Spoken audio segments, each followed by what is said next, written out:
পৃথিবীর অবস্থা ভালো না, বাংলাদেশের অবস্থাও ভালো না। ভালো কথা বলেন, ভালো। পৃথিবীর অবস্থাও ভালো না, বাংলাদেশের অবস্থাও ভালো না। তাম পৃথিবীতে আজ যুদ্ধের দামামা বেজে উঠেছে। তাম পৃথিবীতে যুদ্ধের দামামা বেজে উঠেছে।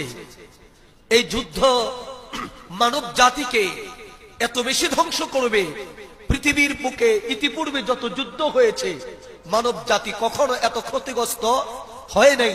আগামী দিন যে যুদ্ধ আমাদের মাঝে আমরা দেখতে পাচ্ছি, এই যুদ্ধ যদি শুরু হয়ে যায়, পৃথিবীর সকল রেকর্ডকে অতিক্রম করে এই যুদ্ধ পৃথিবীর মানুষকে রক্তের বন্যায় বাসিয়ে দিবে।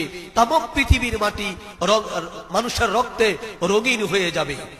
এই কথা আজ থেকে ১৫০০ বছর আগে এই বিপদের কথা আল্লাহ পাক আমাদেরকে তিনি জানিয়ে দিয়েছেন।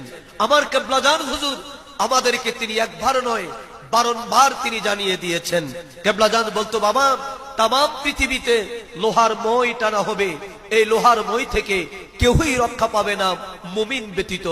এর মানে যদি বাঁচতে হয় আসমানি এই গজব থেকে, যদি বাঁচতে হয় এই যুদ্ধ বিগ্রহ থেকে, যদি বাঁচতে হয় এই হত্যা ধর্ষণ থেকে, তাহলে একমাত্র আমাদেরকে বাঁচাইতে পারে যার নাম হলো ঈমান।